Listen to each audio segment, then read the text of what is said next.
Hi friends, welcome to our channel Metro Electro. आज जो एक प्रॉब्लम के बारे में बात कर रहा हूँ ना, ये प्रॉब्लम आपका लाइन पे होते ही रहता है, लेकिन बहुत कम होता है, इसीलिए वो खुद के खुद वो प्रॉब्लम सॉल्व हो जाता है। लेकिन ये प्रॉब्लम ज्यादा होने के बाद ना मतलब आपका लाइन पे परमानेंटली प्रॉब्लम आ जाता है, ठीक है। तो उसके बाद कॉल होता है हम लोगों का, ठीक है। तो हम लोग ये सॉल्व करते हैं। तो एक्चुअली प्रॉब्लम क्या था, आज एक लाइन पे मैं आज एक ऑपरेटर के पास गया था। तो वो ऑपरेटर का 3 से 4 दिन तक ये प्रॉब्लम आ रहा था। क्या था, सेवरल टाइम में ये जो आपका जो पिंग है ना, पिंग लॉस हो जाता था। तो कभी कभी 100 पिंग चलाने के बाद 4-5 पिंग लॉस हो जाता था। लाइन पे स्पीड इशू आ रहा था।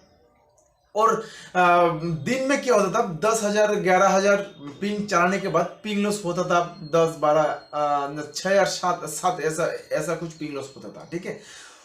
गेटवे भी और गूगल पिंग भी लॉस हो रहा था, ठीक है। ये था एक्चुअली प्रॉब्लम। लेकिन जब इवनिंग टाइम पे ना वो प्रॉब्लम ज्यादा हो रहा था, कस्टमर का फोन ज्यादा आ रहा था ऑपरेटर के पास, जो एक्चुअली प्रॉब्लम हो रहा है लाइन पे। तो देखिए, ये जो प्रॉब्लम है, प्रॉब्लम आपका लाइन पे तो डेफिनेटली होता है। ये स्पीड इशू, ये पिंग लॉस इशू, ठीक है। तो ये प्रॉब्लम कैसे मैं सॉल्व किया है, ठीक है। ये प्रॉब्लम सॉल्व कैसे किया है, आइडेंटिफाई कैसे किया है, ये देख, ये बहुत ही इजी एक तरीका है। तो देखने के लिए ऑफ कोर्स आपको लास्ट तक देखना होगा और समझना होगा कैसे मैं आइडेंटिफाई किया है, ये प्रॉब्लम कैसे सॉल्व भी किया है, ठीक है। तो आते हैं हम लोगों का कंप्यूटर पे कैसे मैं एक्चुअल आइडेंटिफाई किया है ये प्रॉब्लम, ठीक है। जो OLT को ओपन किया, उसके बाद कहा गया था ONU लिस्ट पे। देखो OPM डायक जाने के बाद एक देखो जाने के बाद यहाँ पे एक इशू आ रहा था। देखो क्या इशू है, TX और RX का इशू है। देखो TX और RX, तो पहले आपको जानना जरूरी है जो TX और RX क्या है। TX तो आप जानते हैं ट्रांसफर, और RX रिसीव करते हैं। तो TX कौन सा फ्रीक्वेंसी ट्रांसफर करते हैं और RX कौन सा फ्रीक्वेंसी ट्रांसफर करते हैं, वो आपको जानना जरूरी है। TX मतलब जो ONU से जो फ्रीक्वेंसी आपका OLT में आते हैं वो आपका TX है, ठीक है। तो 1310 जो फ्रीक्वेंसी है वो फ्रीक्वेंसी कैरी करते हैं।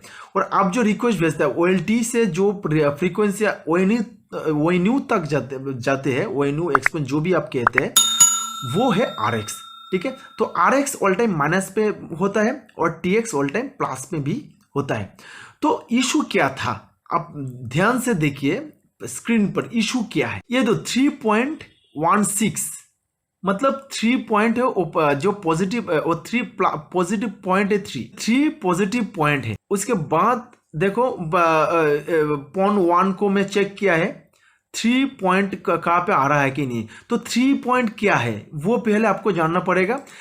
एक्चुअली क्या है, TX का जो वैल्यू है वो मैक्सिमम क्या होना चाहिए, मैक्सिमम और मिनिमम क्या होना चाहिए। मतलब TX का जो वैल्यू है +3 का ऊपर नहीं जाना चाहिए।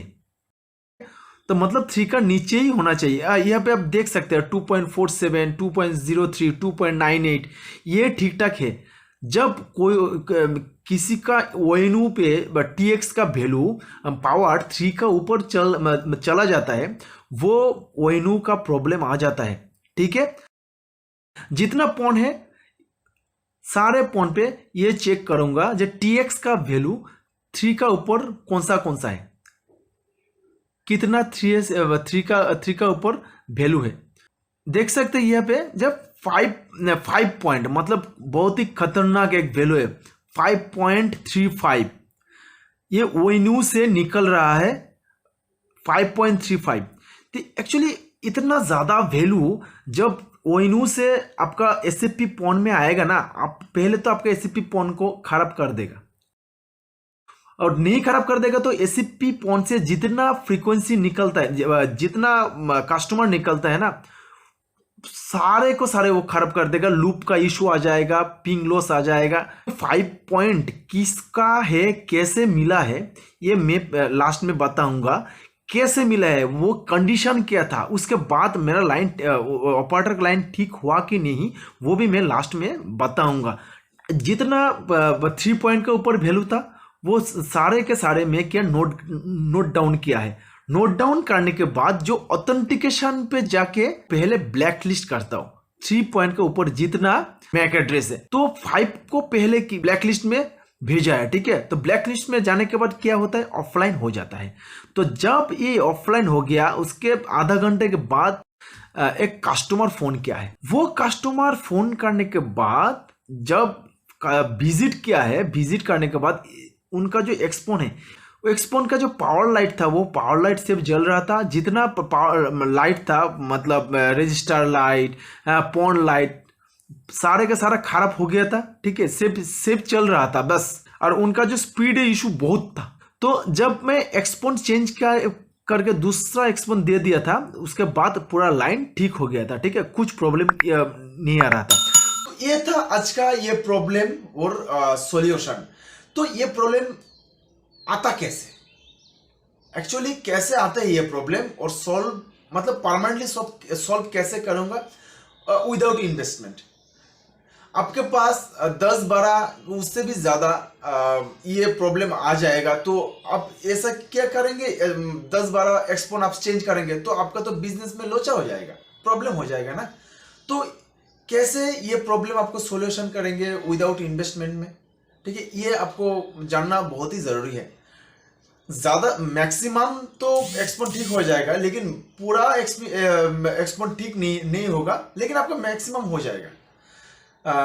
तो पहले तो आपको ये देखना पड़ेगा जो एक्सपोन आपका ये प्रॉब्लम आ रहा है 3 से ऊपर पॉजिटिव टीएक्स का वैल्यू आ रहा है, तो वो एक्सपोन को पहले तो आइडेंटिफाई करने के बाद ये जो फार्मर को चेक करना पड़ेगा। तो इसलिए हम कहते हैं सेम एक ही कंपनी का आप कंपनी का एक्सपोन ले लीजिए, ठीक है, तो सर्विस आपको अच्छा मिलेगा।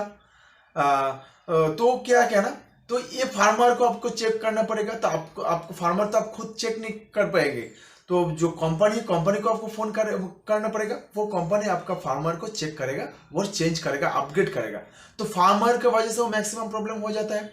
उसके बाद आपका हाथ में जो है वो पैच कोड की वजह से ये प्रॉब्लम ज्यादा आते हैं, ठीक है। ये पैच कोड आपको चेंज करने के बाद ये प्रॉब्लम सॉल्व हो जाता है।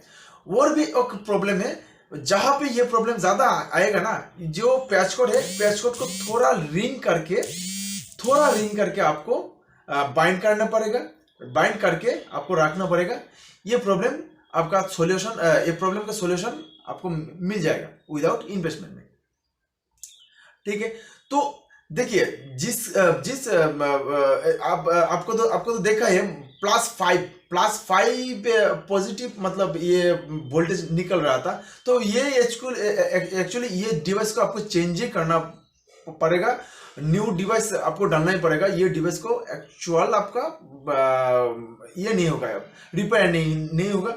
हो भी सकता है, आपको ट्राई भी कर सकते हैं आप, फार्मवेयर अपग्रेड करके हो जाए तो अच्छा है, लेकिन ये पूरा का पूरा गया है। तो यही था आज का प्रॉब्लम और सॉल्यूशन। तो नेक्स्ट वीडियो पे मिलते हैं, तब तक बाय।